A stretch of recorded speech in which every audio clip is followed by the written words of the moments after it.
Hello everyone, welcome back. You're watching Avorion episode 10. I'm Enigmius, and today it's here. It's finally here, the final build episode of the Spirits. We made it. I was getting a little bit concerned. It was taking a long time for a ship that's really not that big, but now that we're finally in the home stretch, it feels pretty good. We're basically, in this episode, finishing off the underside of the ship and talking about some of the events around this process, because it was a little bit bizarre. And then we're going to talk about some of the things that I'll be looking at in the shakedown going into the next episode. That's what we're going to be focusing on, is just doing a quick rip through the system that we happen to be in a survival environment, see how well we stack up against the bad guys that are patrolling there, as well as the mining performance, because it is going to have a couple of mining turrets on it. Now, I started working on this underside, and as you can see, there's a little bit of time being spent trying to make this particular section come together. What had happened was I had started working in this area, and the goal at this point is just to kind of close in the underside and then build some cosmetic details onto that. So that's sort of what I'm focusing on, and just getting everything to come together with the fewest abrupt seams possible, if I can make it happen. As while I was working on it, I heard this sound. It was like rain on a tin roof, and I realized that I was under attack again. Fortunately, this time around, whoever was shooting at me didn't focus on me for very long. They actually changed their focus to the station that I was next to, and shot at them for a little while, and then just kept flying right on by. It was a drive-by of alien proportions. I don't understand what the hell was going on. I was just watching it happen, concerned that it was going to turn its guns on me again, and it was flying in a straight line. It shot at me for a few seconds, then it shot at the station until it was out of range, and then it just kept going. It was at that point that I realized that it would probably make sense for me to go hire some crew, get some crew on board to man the guns, and improve the mobility, the speed, and all of those other kinds of things related to getting around. So I tried at the station that I was next to, and they didn't have any crew up for hire. So I went to a shipyard that was fairly nearby, relatively nearby, and they had lots of crew, and I was introduced to the UI for hiring crew, which is probably best suited to crewing a very large ship where you're getting dozens, possibly hundreds of crew in a particular category, and you're not looking for necessarily absolute specific numbers of certain kinds of crew members. But for a ship this size that has a crew capacity of 20, it was a little bit tricky getting the sliders to behave the way that I wanted them to. Regardless, we got some crew on board, and then I was thinking about the weapons, because when we built the first Spirit, we were given 2 chain gun turrets and 2 mining turrets. Somehow, just doing what we did, the first Spirit basically was destroyed. We started building the second one. We had to found another ship and build this second one. We ended up with more turrets, and I kind of think that's what it was from, was the founding of ships was giving us some basic turrets. So I've got more than the 2 and 2 that I started with originally, but I decided that we're not going to put those extra on, because we still have to bring the blueprint essentially to our survival world so that we can scoot around and see how it performs. And the goal for this ship was always to be like an extreme early game, my first ship kind of scenario. So putting more guns on it that you might not have at the very beginning of the game doesn't make a whole lot of sense to me. Especially if the production of those guns requires resources or funds that you don't have at the beginning of the game. So we're just going to do the 2 and 2. We'll see how that goes, and hopefully it does okay. I've already got sort of ideas going around in my head for the next ship build. I'm not expecting the world out of this one. It was, like I've been saying, it's more an exercise in using the different features for building and such, getting some familiarity with them, and then we can take that to the next build and the next build after that, so on and so forth. So we survived the attack.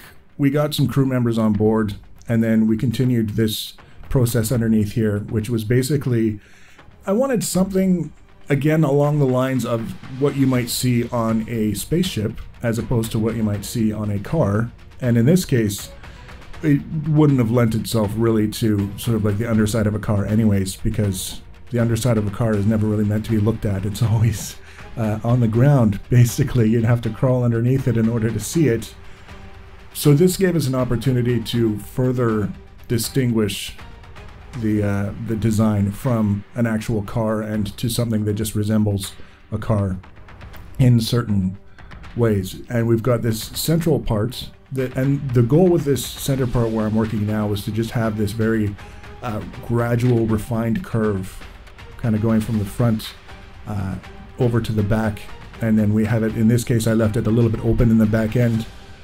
I don't think I'll be putting any kind of engine in the opening. I think I'm just going to leave it the way that it is, if for no other reason than I feel like we've got a pretty beefy assortment of engines on the back of the ship already, and I'm a little bit concerned about some sort of penalty associated with having too many engines on a ship. We've got enough that I feel like we can get around. The top speed of the ship, now that we've actually got engineers on board, is a little over 300 meters per second, which is pretty cool. I haven't really tested it with its boosted speed, but I know that the drone was 200 meters per second, and it went up to 300 meters per second with the boost. We're already over 300 meters per second with the top speed at normal, and we'll probably get more out of that with the boost. If it's a 50% increase, just sort of a linear, we'd be looking at 450 meters per second boosted, which at this point in the game seems not too bad at all if all you're really trying to do is chase after weak bad guys and move from one asteroid to the next gathering resources.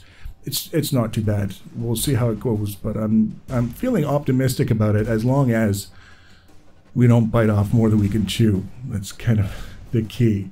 So we've got that central piece taken care of, and now I wanted to have something moving out towards the sides of the ship. Still working on the underside, but sort of filling out these two narrow flat strips we've got down either side. Just something very subtle so that when you look at it, it's not flat, but it's also not the kind of thing that grabs your attention necessarily, because we've already got plenty of that all over the place.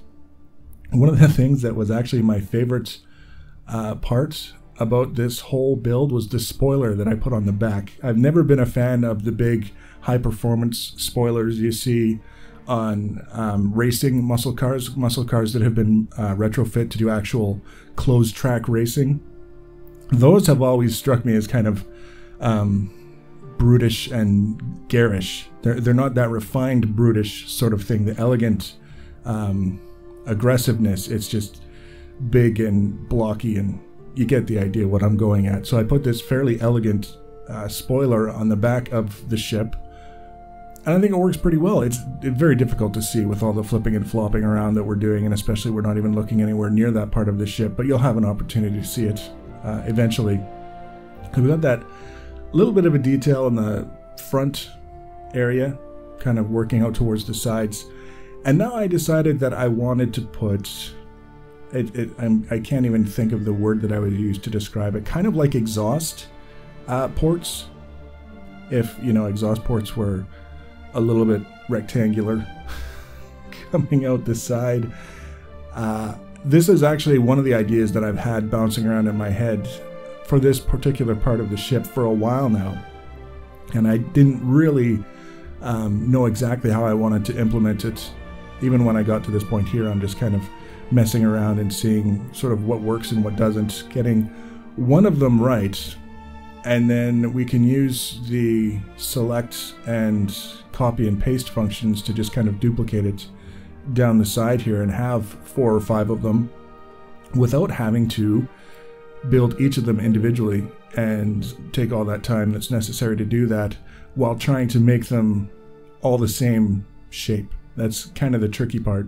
There's not a lot of blocks that goes into making any of these, but it's enough of a oddball shape with the different slopes and the way the different angles come together that I didn't really want to be duplicating them by hand. So the copy and paste, very, very handy.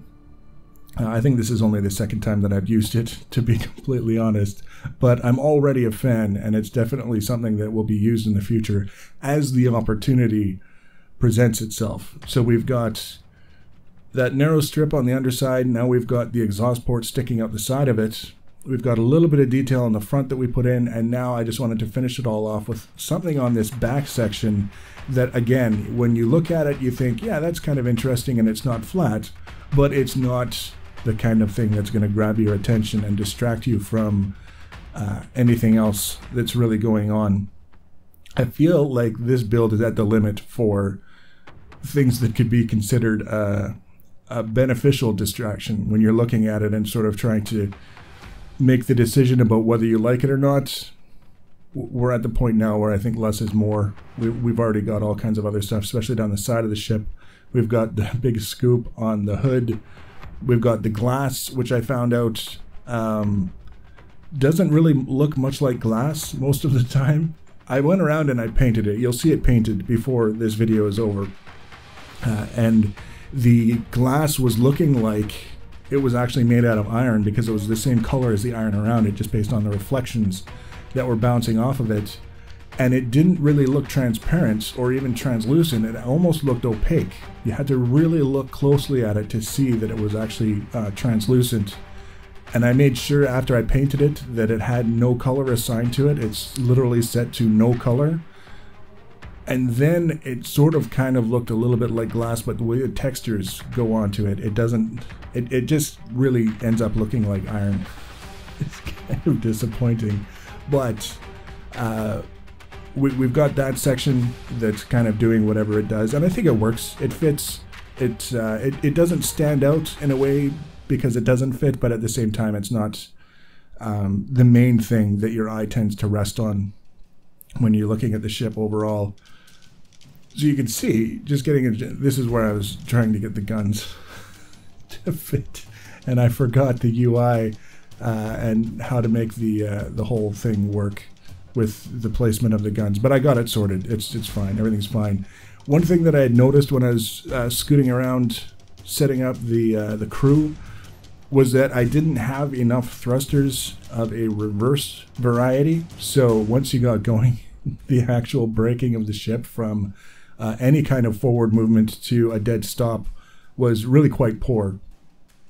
So this was a good opportunity to break open the front, kind of mess around with it a little bit, get some extra thrusters in there, use the free space that we had on the inside of the ship to kind of extend them and get a little bit more out of it, which wound up being just what the doctor ordered. The performance, particularly the reverse movement and the braking, much, much better now. So there it is painted, just like that. And the watching it be painted when we've got so many little blocks that have to be painted individually, probably not the most exciting thing in the world. But I like the color. It's kind of a fun color. You can see this is what the glass looks like when it's set to no color at all. Just something about it doesn't quite work. I did the exhaust ports on the underside in sort of a gray to resemble chrome or exposed metal kind of thing. And then a little bit of black here and there where there are shadows. Like the front section, those thrusters that we just put in, I painted those black, as well as the body of the engines on the back of the ship. So this is it. This is the spirit of a muscle car, and like I said, in the next episode, we're going to take it out for a bit of a shakedown in a survival scenario. We'll see how it performs in the basic activities that you might expect to be involved in at the very beginning of the game. And then, probably, unless it's horrible, like I said, I'm not going to put out a blueprint for a horrible ship just for the sake of saying that I put it out. But if it does a reasonable job, we'll get the blueprint out for the next episode, and then we'll start on our next build after that. So there's a couple more minutes of just looking around the ship, giving you a chance to see from a variety of different angles and such, if you wanted to watch that. Otherwise, if you want to be notified about the next video in this and other series, the easiest way to do that is to subscribe to my channel or follow me on social media. Links for social media are always in the information section below the video. Feel free to leave your comments and feedback. Thanks for watching, guys, and take care.